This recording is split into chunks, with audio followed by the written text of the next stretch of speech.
নমস্কার বন্ধুরা, আমি শোভিমান। Welcome to Rice IAS YouTube channel.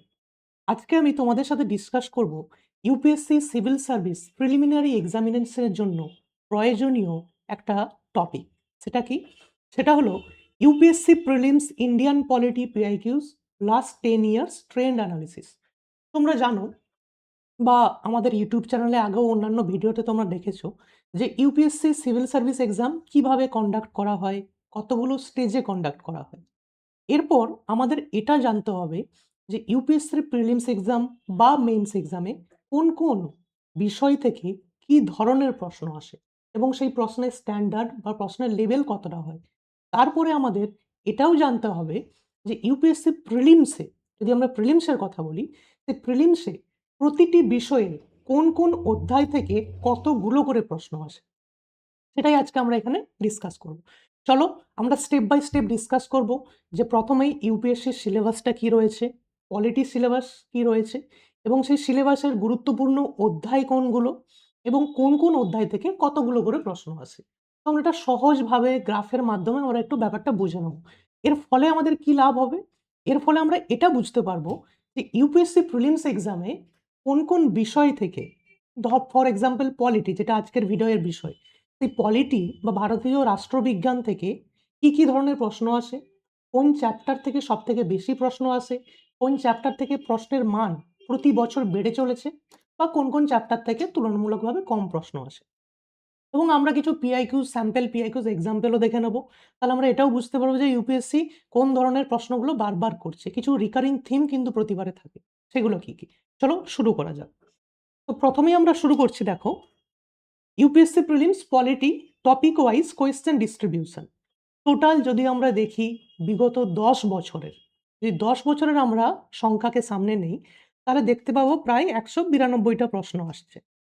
এটা ভ্যারি করতে পারে, কারণ এমন অনেক বিষয় থাকে যেগুলোতে কিছু প্রশ্ন ২-৩ টে বিষয় মিলিয়ে করা হয়ে থাকে। তো সেক্ষেত্রে এটা ১৯২ ও হতে পারে বা এর বেশি বা কমও হতে পারে। বাট আমরা যদি একটা এভারেজ নাম্বার নেই, প্রতি বছর যে সংখ্যক প্রশ্ন পলিটিতে আসছে, টোটাল করলে ১৯২ খানা প্রশ্ন দাঁড়ায়। এখানেই চলো যে আমাদের এই ১৯২ টা প্রশ্ন কোন অধ্যায় থেকে এসেছে। তোমরা জানো যে জিএস 1, যেটা প্রিলিমসের পেপার 1, আরেকটা পেপার সিস্যাট পেপার।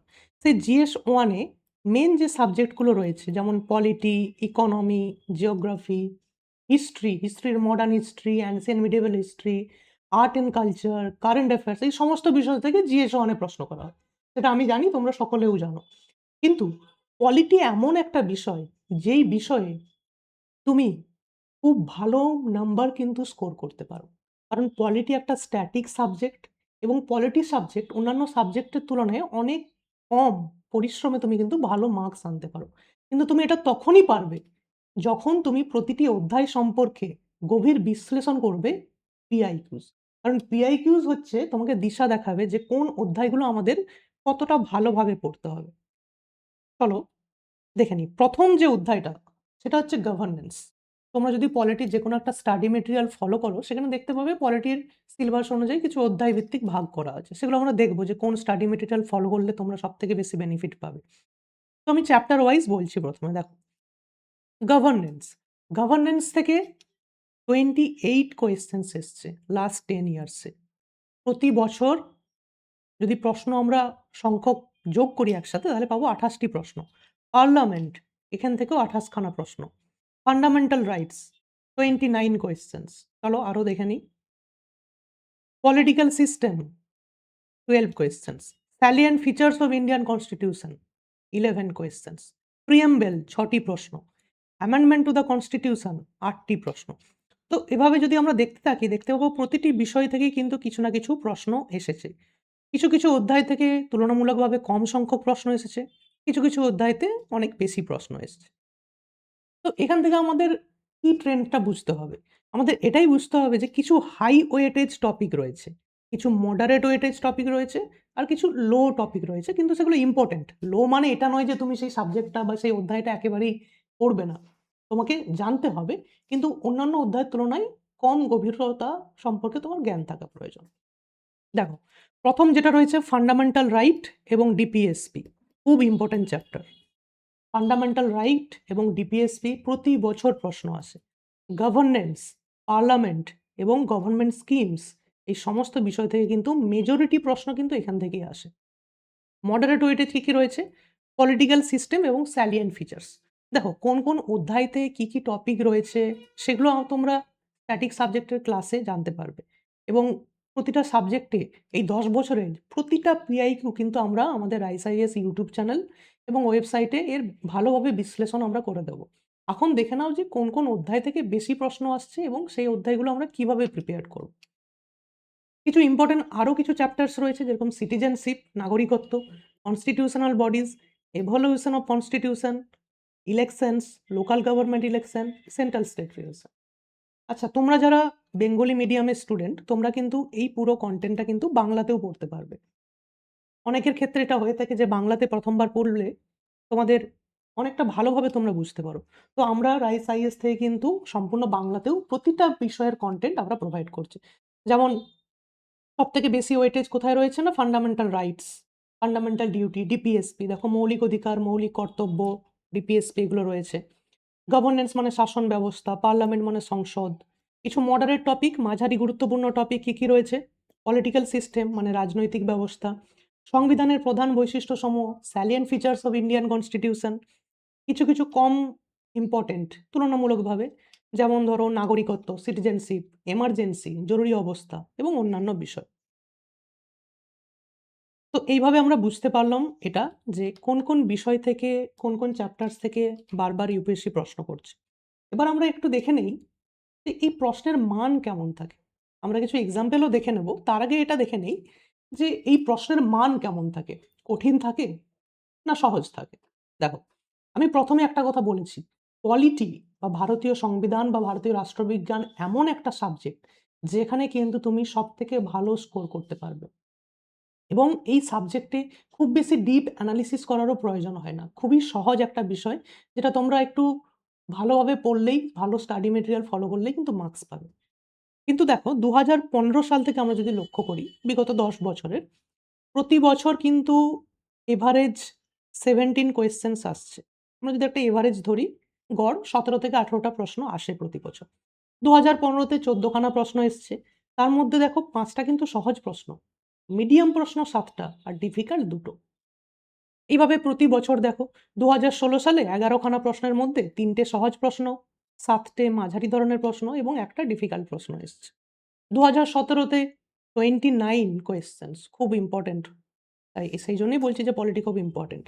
১১ টা সহজ প্রশ্ন, ১৩ টা মিডিয়াম প্রশ্ন এবং ডিফিকাল্ট প্রশ্ন। দেখো এটা আমাদের এনালাইসিস করে মনে হয়েছে যে এই কোয়েশ্চেনটা একটু ডিফিকাল্ট তোমাদের জন্য বা এটা খুব ইজি। তোমাদের ক্ষেত্রে হয়তো এই ডিফিকাল্ট প্রশ্নগুলোও ইজি হতে পারে। কারণ পলিটিতে যদি ৩ টে স্টেটমেন্ট থাকে, ধরো ১ম স্টেটমেন্টটা একটা ইজি প্রশ্ন, ইজি স্টেটমেন্ট। 2nd স্টেটমেন্টটা খুব ডিফিকাল্ট। 3rd স্টেটমেন্টটাও এটাও তোমার জানা পড়ল, এটাও ইজি হয়ে গেল। এই প্রশ্নটাকে তুমি ইজিও বলতে পারো বা তুমি যদি না জেনে থাকো তোমার কাছে ডিফিকাল্ট। তো এইভাবে আমরা একটা এনালাইসিস করতে পারবো। এই ভিডিওটার শেষে তোমরা এই কনটেন্টটার পিডিএফটা ডাউনলোড করে অবশ্যই দেখে নেবে এবং নিজেরা একটা নোটসের লিস্ট বানিয়ে রাখবে যে কোন, কোন চ্যাপ্টার থেকে কঠিন প্রশ্ন আসছে, কোন, কোন চ্যাপ্টার থেকে বারবার প্রতি বছর প্রশ্ন আসছে। চলো, এরপর আমরা দেখে নেই। দেখো ২০২৫ এ কিন্তু ১৬ থেকে ১৭ টি প্রশ্ন এসছে। তার মধ্যে ডিফিকাল্ট এসছে মাত্র ৩ টা। ইজি টু মডারেট লেভেল ৬ থেকে ৭ টি প্রশ্ন। তাহলে দেখো মোর দ্যান 70% কোয়েশ্চেনস কিন্তু ইজি এবং মডারেট লেভেলেই আসে। এটা কিন্তু প্রতি বছরই কমন। ২০২৪ এ দেখো ১৩ টি সহজ প্রশ্ন, ৯ টা মডারেট প্রশ্ন এবং কঠিন প্রশ্ন বলতে সেভাবে কিছুই আসেনি। তো এই জিনিসগুলো তোমাদের কিন্তু মাথায় রাখতে হবে। যেকোনো বিষয়, প্রিলিমস হোক, মেইনস হোক, যেকোনো বিষয় শুরু হওয়ার আগে ইউপিএসসি তোমার কাছ থেকে কি নলেজ জানতে চাইছে, কোন জিনিসটাতে বেশি গুরুত্ব দিতে বলছে সেটা জানা বেশি জরুরি। তাই আমরা প্রতিটি বিষয়ের উপর কিন্তু এই পিআইকিউ ট্রেন্ড অ্যানালিসিস সবার আগে নিয়ে আসছি। তারপর তুমি বিষয়টাকে ভালোভাবে পড়া শুরু করো। তাহলে তোমার মাথার মধ্যে এই থটটা ক্লিয়ার থাকবে যে আমি কোন দিকটাতে বেশি ফোকাস করব এবং কোন দিকটাতে আমি একটু কম্পারেটিভলি কম ফোকাস করলেও চলে যাবে। খুব সিস্টেমেটিক তোমার প্রিপারেশন হবে। চলো, দেখো এখান থেকে আমরা একটা অবজারভেশন করতে পারি যে প্রতি বছর ১৭ থেকে ১৮ টা প্রশ্ন আসে এবং ইম্পোর্টেন্ট চ্যাপ্টার্স গুলো সেই মৌলিক কর্তব্য, মৌলিক অধিকার, ডিপিএসপি, ভারতীয় সংবিধানের পার্লামেন্ট এবং তার প্রসিজার কি রয়েছে, amendment, constitutional interpretation, centre state relation এবং স্ট্যাচুটারিজ বডিজ এবং নন স্ট্যাচুটারি বডিজ, এগুলো থেকেই বারবার প্রশ্ন আসে। প্রশ্নগুলো কিভাবে আসছে? ফোকাস করছে কিন্তু বেসিক্স। তোমরা যে স্টাডি মেটেরিয়ালটা ফলো করবে, একটা তো মেইন স্টাডি মেটেরিয়াল তোমাদের প্রত্যেকের হবে। সেখান থেকে তোমাদের বেসিক্সটা ক্লিয়ার করতে হবে। তার সাথে, সাথে কিছু কোর কনস্ট্রাক্টও ক্লিয়ার করতে হবে। সেগুলো কোথা থেকে হবে? এগুলো হবে তোমার কারেন্ট অ্যাফেয়ার্স থেকে। তার সাথে কিছু reference book.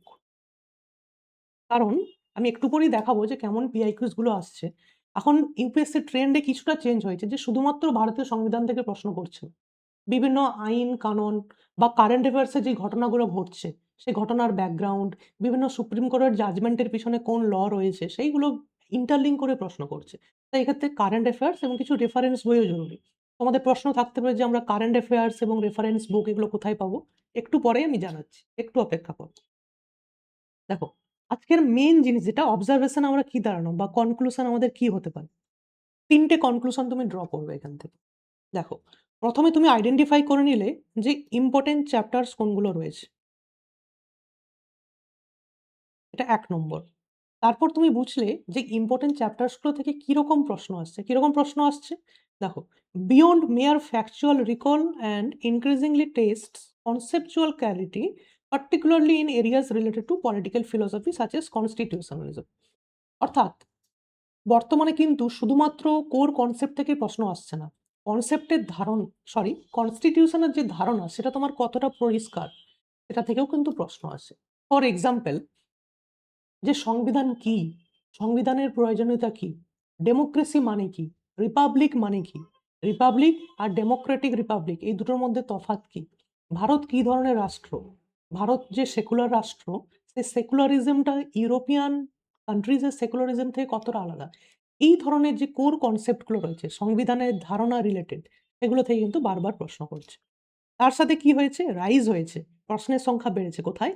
Integration of current affairs. এই কারেন্ট অ্যাফেয়ার্স এর সাথে রিলেটেড কিন্তু জিনিস আসছে। ধরো supreme court article 21 right to life and liberty related একটা জাজমেন্ট নিয়ে জাজমেন্ট নিয়ে একটা জাজমেন্ট এনেছে।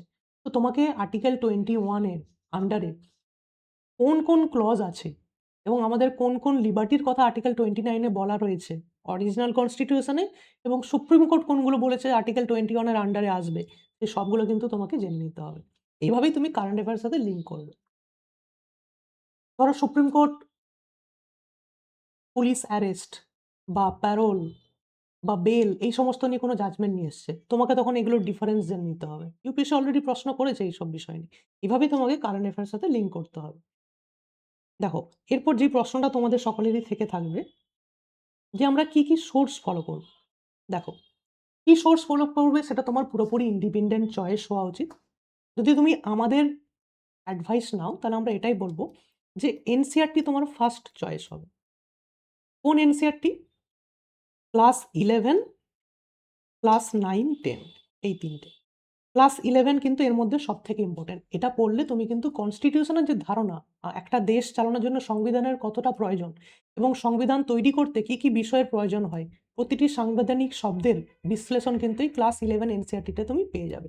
এটা পুরোপুরি সংবিধানের একটা জিস্ট বা সামারি আকারে রয়েছে। খুব ভালো বই। তার সাথে ক্লাস 9 এবং 10 এর ডেমোক্রেটিক পলিটিক্স 1 and 2 খুবই ছোট বই। তুমি খুব কম সময়ে এগুলো পড়ে ফেলতে পারবে। এই দুটো বই খুব ইম্পোর্টেন্ট। তার সাথে একটা তোমার মেইন রেফারেন্স বই হতে পারে ইন্ডিয়ান পলিটির এম. লক্ষ্মীকান্ত। এটা সবাই জানো, সবাই নাম শুনেছো। খুবই ভালো বই। পলিটির জন্য এটা তোমার কাছে অবশ্যই থাকা উচিত। এরপর যেটা একটা রেফারেন্স ম্যাটেরিয়াল, অর্থাৎ এই যে এনসিইআরটি বা এম. লক্ষ্মীকান্ত এগুলো ছাড়াও তো বাজারে আরো অনেক ভালো বই রয়েছে, ভালো অথরের বই রয়েছে। তো সেই সমস্ত বইগুলোকে তার important source UPSC prelims specific ভাবে তোমাদের সুবিধার জন্য আমরা রাইস আইএস থেকে বার করেছি। Rice is NCERT crux.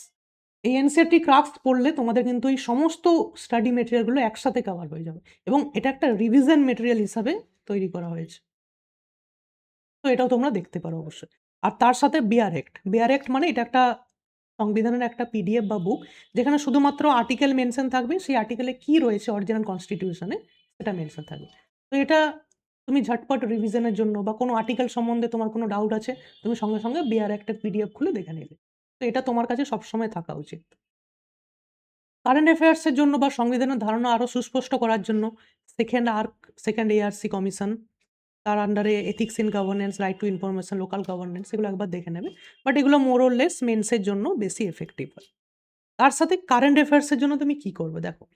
Current অ্যাফেয়ার্সের জন্য আমি তোমাদের বলব যে আমাদের রাইস আইএস ওয়েবসাইটে প্রতিদিন কারেন্ট অ্যাফেয়ার্স আপলোড হয় সাবজেক্ট ওয়াইজ। সেখান থেকে তুমি পলিটি এবং গভর্নেন্স রিলেটেড কারেন্ট অ্যাফেয়ার্সগুলো দেখে নিলে। তার সাথে যে মান্থলি ম্যাগাজিন বেরোয় আমাদের রাইস আইএস থেকে, সেই মান্থলি ম্যাগাজিনে কিন্তু সাবজেক্ট ওয়াইজ প্রতিটি বিষয়ের কারেন্ট অ্যাফেয়ার্স লিঙ্ক করা থাকে। ইনক্লুডিং স্ট্যাটিক ইনফরমেশনও থাকে, সেটাও তোমরা দেখতে পারো। এই রাইস আইএসের ম্যাগাজিন এবং কারেন্ট অ্যাফেয়ার্স ফলো করলে এখানে তোমার কিন্তু সবকিছুই কভার হয়ে যাবে। মিনিস্ট্রি ওয়েবসাইটের ইনফরমেশন, পিআরএস লেজিসলেটিভ রিসার্চ, বিল এবং যে বিভিন্ন বিল এবং অ্যাক্ট পার্লামেন্টে পাস হচ্ছে বা পেশ করা হচ্ছে, সেই সমস্ত কিছু কিন্তু ইনক্লুডেড থাকবে। নীতি আয়োগের ওয়েবসাইট, এটা অনেকেই রেকমেন্ড করে। তো নীতি আয়োগের ওয়েবসাইটে যা, যা কিছু আপলোড হয় সেগুলো আমাদের মান্থলি ম্যাগাজিন এবং ডেইলি প্রিলিমস বা এটা কিন্তু অলরেডি মেনশন থাকে। তো এটা কিন্তু তোমার কারেন্ট অ্যাফেয়ার্সের একটা সলিউশন হতেই পারে। চলো, তোমরা এই পিডিএফটা ডাউনলোড করলেই মান্থলি ম্যাগাজিন এবং ডেইলি কারেন্ট অ্যাফেয়ার্সের লিঙ্ক তোমরা পেয়ে যাবে। বা গুগলে গিয়ে রাইস আইএস সার্চ করলেও সেখানে ওয়েবসাইটে গিয়ে তোমরা সবকিছুই দেখতে পাবে। চলো। তো এত কথা তো বললাম যে কোন, কোন চ্যাপ্টার থেকে কি, কি প্রশ্ন আসে। তো পিআইকিউস যদি আমরা নিজের চোখে একবার না দেখে নেই, তাহলে তো আমাদের ধারণাটা সুস্পষ্ট হবে না। তো চলো আমরা কিছু পিআইকিউস দেখে নেই। আমি ডিটেইলসে পিআইকিউস গুলো আলোচনা করব না। এগুলো অন্য ভিডিওতে আসবে। প্রতিটি বছরের পিআইকিউ সাবজেক্ট ওয়াইজ আলোচনা। আমরা দেখে নেব যে কোন, কোন চ্যাপ্টার থেকে কি লেভেলের প্রশ্নগুলো আসছে। দেখো, পঞ্চায়েত সিস্টেম থেকে ২০২৫ সালে প্রশ্ন এসছে। যে panchayat at the intermediate level exist in all state. এটা স্টেটমেন্ট 1। স্টেটমেন্ট 2 তে বলছে to be eligible to be a member of panchayat, পঞ্চায়েতের সদস্য হওয়ার জন্য অ্যাট দ্য ইন্টারমিডিয়েট লেভেল, মধ্য লেভেলে, a person should attend age of 30 years. Third statement বলছে chief minister of a state constitute a commission to review the financial position of panchayat at the intermediate level. এখানে দেখো জিজ্ঞেস করেছে which of the following statement are not correct. যখন তোমরা পরীক্ষায় বসবে এই কারেক্ট এবং নট কারেক্ট অনেকেই ভুল করে আসে, তো এটা খেয়াল রাখতে হবে। সবসময় কিন্তু ইউপিএসসি কারেক্ট স্টেটমেন্ট জিজ্ঞাসা করে না। তো তোমরা যদি চ্যাপ্টারটা পড়ে থাকো তাহলে বুঝবে যে ৩টে স্টেটমেন্টই কিন্তু ভুল স্টেটমেন্ট। আমি ডিটেইলসে ডিসকাস করছি না। তো তোমাদের আকাঙ্ক্ষার জন্য একবার বলে দেই যে চিফ মিনিস্টার হবে না, এটা গভর্নর হবে। এবং panchayat at the intermediate level exist in all state, it doesn't matter. যদি কোনো স্টেটের পপুলেশন ২০ লাখের মধ্যে হয়, উইথিন 20 lakhs, তাহলে ইন্টারমিডিয়েট লেভেলের পঞ্চায়েত রাখার দরকার নেই। তোমরা পড়বে যখন পলিটি ভালোভাবে পড়বে দেখবে পঞ্চায়েত ৩টে স্তর থাকে লোকাল গভর্নেন্সে। পঞ্চায়েত থাকে, তারপরে ব্লক লেভেল থাকে, তারপরে জেলা পরিষদ থাকে। তো চলো পরের প্রশ্ন দেখে নিই। লোকপাল, দেখো constitutional acts, constitutional bodies, statutory bodies, non statutory bodies, এই চ্যাপ্টারগুলো থেকে কিন্তু বারবার প্রশ্ন আসে। লোকপাল, লোকপালের পাওয়ার, ফাংশনস, এলিজিবিলিটি, এগুলো থেকে প্রশ্ন এসছে। কিরকম প্রশ্ন এসছে দেখো। The power of Lokpal applies to public servants of India but not to the Indian public servant posted outside India. এটা একটা ভুল স্টেটমেন্ট। কারণ লোকপালের যে পাওয়ার সেটা কিন্তু ইন্ডিয়ানসদের উপর অ্যাপ্লাই হয়। সেই ইন্ডিয়ানস ভারতে থাকুক বা ভারতের বাইরে থাকুক, দুজনের ক্ষেত্রেই কিন্তু অ্যাপ্লাই হবে। The chairperson or a member shall not be a member of the parliament or a member of the legislature of any state or union territory and only the chief justice of India. দেখো, লোকপালের যে committee থাকে, সেই লোকপালের যে board থাকে, সেই বোর্ডের member হওয়ার জন্য তোমাকে শুধুমাত্র সুপ্রিম কোর্টের সুপ্রিম কোর্টের চিফ জাস্টিস হতে হবে এমনটা নয়। সুপ্রিম কোর্টের জাজও হতে পারে, বা retired retired chief justice of ইন্ডিয়াও হতে পারে, বা any eminent jurist any eminent jurist, প্রেসিডেন্টের মতে যদি কাউকে মনে হয় এমিনেন্ট জুরিস্ট, কেউ কিন্তু হতে পারে। এগুলো একদম পুরোপুরি বেসিক প্রশ্ন লোকপাল রিলেটেড। দেখো, the chairperson of member shall not be person of less than 45 years, এটা একদম কারেক্ট। যে 45 ইয়ার্স হলেই তুমি লোকপালের বোর্ড মেম্বার হতে পারবে বা চেয়ারপারসন হতে পারবে। Lokpal can not inquire into the allegations of corruption against a sitting prime minister. দেখো, সেই সময় এই সময় ২০২৫ সালে এই সময় লোকপাল নিউজে ছিল, তাই কারেন্ট অ্যাফেয়ার্স থেকে লিঙ্ক করে প্রশ্নটা করা হয়েছে। লোকপাল কিন্তু প্রাইম মিনিস্টার, ইন্ডিয়ার যিনি প্রাইম মিনিস্টারের উপরেও কিন্তু অ্যালিগেশনকে উনি ইনভেস্টিগেট করতে পারেন, কিন্তু কিছু এক্সেপশনস রয়েছে। সেটা যদি ইন্টারন্যাশনাল ম্যাটার হয় বা সিকিউরিটি রিজন হয়, তখন উনি করতে পারবেন না। তো এই স্টেটমেন্টটাও ভুল। তো এখানে অনলি 3 স্টেটমেন্ট কারেক্ট হয়। Option A. চলো আরো কিছু আমরা পিআইকিউস দেখে নিই। দেখো pardoning power of the president খুব ইম্পর্টেন্ট। এই এই চ্যাপ্টার্সগুলো প্রেসিডেন্ট এগুলো সব কনস্টিটিউশনাল পোস্ট, যেগুলো president, vice president, prime minister, council of minister, একইভাবে স্টেটের চিফ মিনিস্টার, স্টেটের কাউন্সিল অফ মিনিস্টার, গভর্নর, এই সমস্ত বিষয় থেকে কিন্তু বারবার প্রশ্ন আসে। CAG, controller and auditor general, attorney general, এই যে কনস্টিটিউশনাল পোস্টগুলো রয়েছে এগুলো থেকে কিন্তু বারবার ইউপিএসসির এখানে ফোকাস থাকে এবং প্রশ্ন খুবই বেসিক্স হয়। তুমি এদের এলিজিবিলিটি জানলে, এদের পাওয়ার জানলে, ফাংশনস জানলে এবং রিটায়ারমেন্ট কি রিটায়ারমেন্টের সময় কি পায় এরা, এদের বিভিন্ন যে পাওয়ার্সগুলো রয়েছে, সংবিধানে যেগুলো মেনশনস রয়েছে এবং এদের প্রত্যেকের যে ইন্টারলিঙ্ক রয়েছে, কিভাবে এদের ইলেকশন হয়, এই সমস্ত বিষয়গুলো থেকে কিন্তু বারবার ঘুরিয়ে ফিরিয়ে প্রশ্ন আসে। দেখো pardoning power of the president, অর্থাৎ প্রেসিডেন্ট যে ক্ষমা করার যে ক্ষমতা, এটা থেকে প্রশ্ন এসছে। এটা আমি ডিসকাস করছি না এখানে। চলো পরের প্রশ্ন দেখে নিই কোন কোন বিষয় থেকে এসেছে। সরি, দেখো এটা পার্লামেন্ট থেকে প্রশ্ন এসেছে। পাওয়ার অফ দ্য স্পিকার, তোমরা জানো যে স্পিকার পার্লামেন্টেও থাকে এবং স্টেট লেজিসলেটিভ অ্যাসেম্বলিতেও থাকে। The speaker is a power. On the dissolution of the House of the People, the speaker shall not vacate his or her office until immediately before the first meeting of the House of the People after the dissolution. এটা একটা ভুল statement, কারণ লোকসভা ভেঙে যাওয়ার সাথে সাথেই কিন্তু speaker নিজের পদটাকে ভ্যাকেন্ট করে দেন না।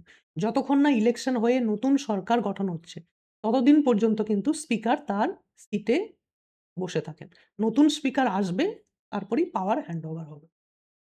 এটা খুবই বেসিক প্রশ্ন। এখন হয়তো তোমাদের একটু কঠিন মনে হতে পারে, বাট এটা খুবই একটা basic facts. According to the provisions of the Constitution of India, a member of the House of the People on being elected as Speaker shall resign from his or her political party immediately. এটা ভুল statement. The Speaker of the House may be removed from his or her office by a resolution of the House of the People passed by a majority of the all then members of the House. এটা পুরো একদম detail fact, এটা ঠিক আছে। আচ্ছা first স্টেটমেন্টটা, আমি second স্টেটমেন্টের কথা বললাম, ফার্স্ট স্টেটমেন্টটা এটাও কারেক্ট হবে। Give me 1 second. On the dissolution of the house of the people the speaker shall not ভ্যাকেট, হ্যাঁ এটাই, স্পিকার কিন্তু নিজের সিটটা ইমিডিয়েটলি ভ্যাকেট করে দেবেন না। তাহলে দেখলে যে কনস্টিটিউশনাল বডিজ থেকে বারবার প্রশ্ন এসছে। আবার দেখো Constitution of India expressly mentions that in certain spheres of the governor of a state act in or her his own discretion. Governor থেকে প্রশ্ন, আমরা দেখলাম যে প্রেসিডেন্ট থেকে প্রশ্ন এসছে, এখন দেখছি গভর্নর থেকে প্রশ্ন এসছে। এরপরে আরও দেখতে পাবে তুমি পিআইকিউ অ্যানালিসিস করলে কাউন্সিল অফ মিনিস্টার, ক্যাগ, এই সমস্ত কনস্টিটিউশনাল বডিজ থেকে কিন্তু কোয়েশ্চেন্স আসছে। নেক্সট দেখে নেই আরও কিছু ইম্পর্টেন্ট টপিক। দেখো 71st কনস্টিটিউশনাল অ্যামেন্ডমেন্ট 1992, যতগুলো ইম্পর্টেন্ট কনস্টিটিউশনাল অ্যামেন্ডমেন্ট রয়েছে, অ্যামেন্ডমেন্ট অ্যাক্ট, সেগুলো কিন্তু ইম্পর্টেন্ট। কারণ কনস্টিটিউশন যখনই পরিবর্তন হয়েছে সেগুলো কিন্তু ইউপিএসসির ক্ষেত্রে, প্রিলিমসের ক্ষেত্রে খুব ইম্পর্টেন্ট হয়ে যায়। এখানে বলেছে যে 71st অ্যামেন্ডমেন্ট অ্যাক্টে কোন কোন ভাষা, আমাদের যে শিডিউলগুলো রয়েছে সেই শিডিউলের 8ম শিডিউলে বিভিন্ন সরকারি ভাষা উল্লেখ রয়েছে। সেই ভাষাগুলোর মধ্যে 71st অ্যামেন্ডমেন্ট অ্যাক্ট 1992 সালে কোন কোন ভাষা অ্যাড করা হয়েছে? এটা হবে কোঙ্কনি, মণিপুরি এবং নেপালি। যখন সংবিধান শুরু হয়েছিল 1950 সালের কথা বলছি আমি, তখন কিন্তু মাত্র 14টি ল্যাঙ্গুয়েজ ছিল। তারপর ধীরে ধীরে অ্যাড হয়েছে বিভিন্ন বিষয়। যেমন ধরো 1967 সাল, 1967, এখানে সিন্ধি ভাষাটি অ্যাড হয়েছে। তারপর 1992 সাল, যেটা 71st অ্যামেন্ডমেন্ট অ্যাক্ট, সেখানে অ্যাড হয়েছে তোমার কোঙ্কনি, মণিপুরি, নেপালি, এটার কথা বলা হলো। তারপরে ধরো 2003, 2003, 2003 তেও অ্যাড হয়েছে কোডো, ডোংরি, সাঁওতালি এবং মৈথিলি, 4টে ভাষা অ্যাড হয়েছে। এবং লেটেস্ট যেটা হয়েছে 2011-এ কোনো নতুন ভাষা অ্যাড হয়নি, কিন্তু যেই ভাষাটাকে আমরা আগে উড়িয়া নামে চিনতাম সেটা ওডিয়া হয়েছে।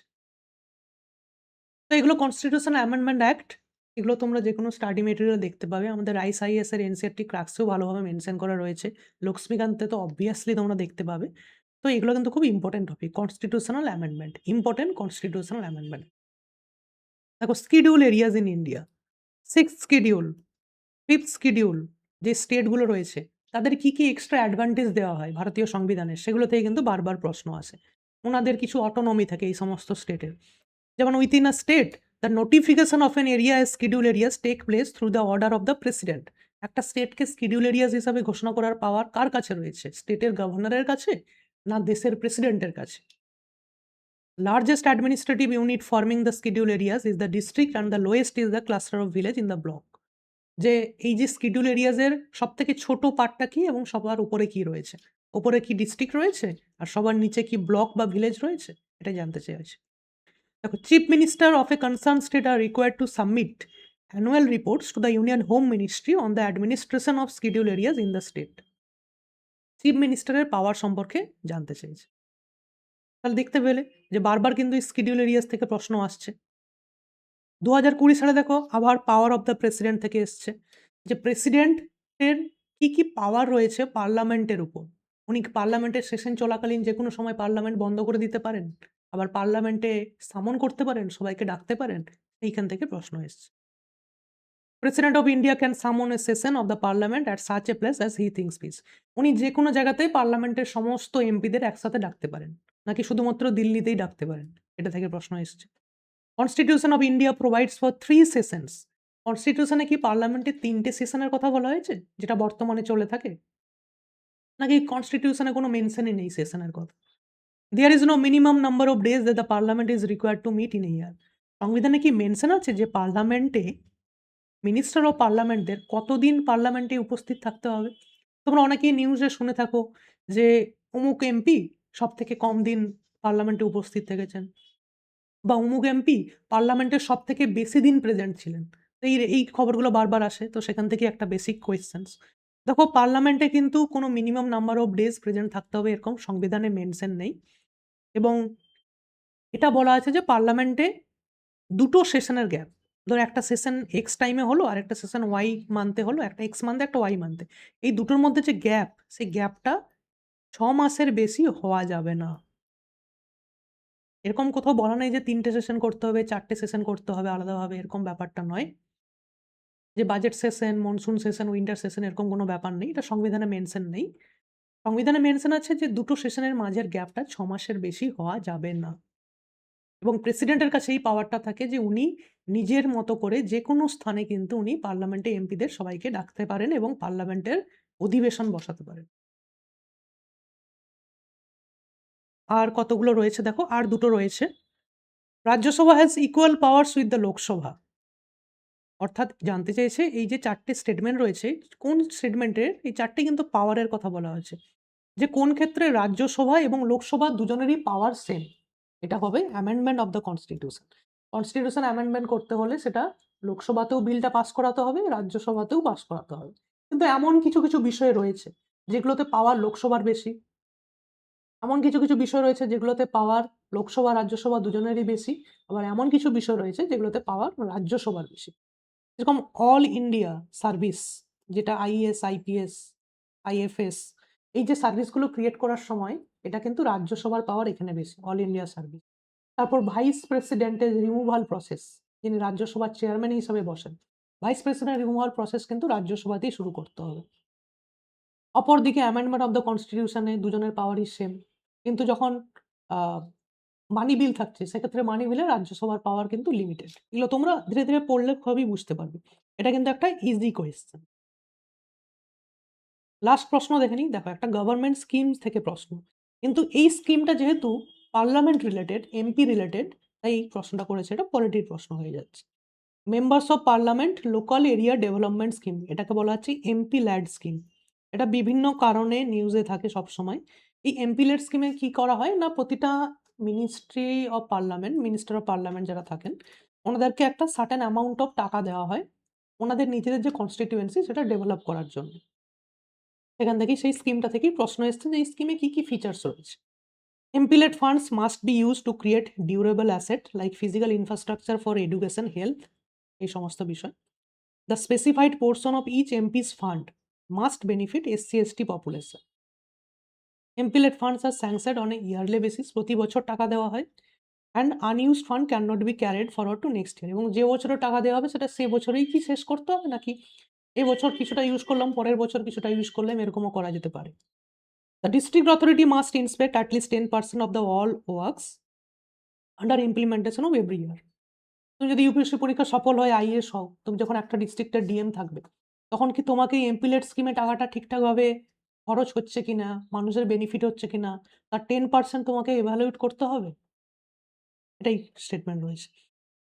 এখানে দেখো যে স্টেটমেন্ট 3, যেটা থার্ড স্টেটমেন্ট রয়েছে, unused fund cannot be carried forward to next ইয়ার, এটা ভুল স্টেটমেন্ট। যদি ফান্ড যদি বেঁচে যায়, সেটা পরের বছর আমরা ক্যারিড ফরওয়ার্ড করে দিতে পারি। এবং এসসি এসটিদের বেনিফিট করতে হবে, এমন কিছু ইনফ্রাস্ট্রাকচার বানাতে হবে। ধরো একটা কোনো হসপিটাল বানানো হলো কোনো এমপির দ্বারা, সেই হসপিটালে যেন এসসি এসটিরও বেনিফিট পায়, বা কোনো স্কুল বানানো হলো, এই ধরনের কিছু অ্যাসেট বানানো হতে পারে। এবং এটা ডিস্ট্রিক্ট অথরিটি, ডিস্ট্রিক্ট অ্যাডমিনিস্ট্রেশনের দায়িত্ব যে at least 10% ওয়ার্কস তাদেরকে কিন্তু এভালুয়েট করতে হবে প্রতি বছর, যে কাজ ঠিকঠাক হচ্ছে কিনা। তাহলে দেখলে, এরপরে এফএকিউজ কিছু রয়েছে তোমাদেরই প্রশ্ন, আমি যেগুলো ডিসকাস করলাম সেগুলোই রয়েছে। এফএকিউজে যে কতগুলো করে পলিটিতে প্রশ্ন আসে, কোন কোন চ্যাপ্টার থেকে আমাদের বেশি প্রশ্ন আসে, বা কোন চ্যাপ্টারস আমরা কিভাবে প্রিপারেশন নেব, এবং এই প্রিপারেশন নেওয়ার পরে সেই চ্যাপ্টারসগুলোর সাথে পিআইকিউ লিঙ্ক করে আমরা কিভাবে আরো বেশি জ্ঞান অর্জন করতে পারবো, এই সমস্ত বিষয় এফএকিউতে রয়েছে। তো আজকের ভিডিওটা এখানেই শেষ করছি। তোমরা এই কনটেন্টটা এই ভিডিওর নিচের লিঙ্কে ডাউনলোড করে নিতে পারো। আমাদের ওয়েবসাইটেও পেয়ে যাবে, রাইস আইএএস ওয়েবসাইটে। এবং এই দুটো বিষয় কিন্তু, সমস্ত বিষয়েরই কনটেন্ট কিন্তু বেঙ্গলি এবং ইংলিশ, বাংলা এবং ইংলিশ দুটো ভাষাতেই কিন্তু অ্যাভেলেবেল থাকছে। কারণ এটাই আমাদের ইনস্টিটিউশনের, এটাই আমাদের মোটো যে আমরা ওয়েস্ট বেঙ্গল থেকে আরো বেশি করে আমরা সিভিল সার্ভিস চাই। কারণ একটা সময় ছিল যখন কিন্তু এই বাংলা থেকেই সবথেকে বেশি অল ইন্ডিয়া সিভিল সার্ভিসে ছেলেমেয়েরা চান্স পেত। তো এটাই আমাদের মোটো। তো আশা করি তোমাদের এই ভিডিওটা ভালো লেগেছে, বেনিফিট পেয়েছে। কোনো যদি ডাউট থেকে থাকে, সরাসরি এই ভিডিওর নিচে কমেন্টে গিয়ে কল করবে। আমরা যথাযথ সময়ে তার রিপ্লাই দিয়ে দেওয়ার চেষ্টা করব। তো ধন্যবাদ। এখানে ভিডিওটা ভালো লেগে থাকলে, বেনিফিট হয়ে থাকলে নিজের বন্ধুদের এবং আরো অন্যান্য অ্যাসপিরেন্টদের মধ্যে শেয়ার করবে, এবং ভিডিওটা লাইক করবে। Thank you.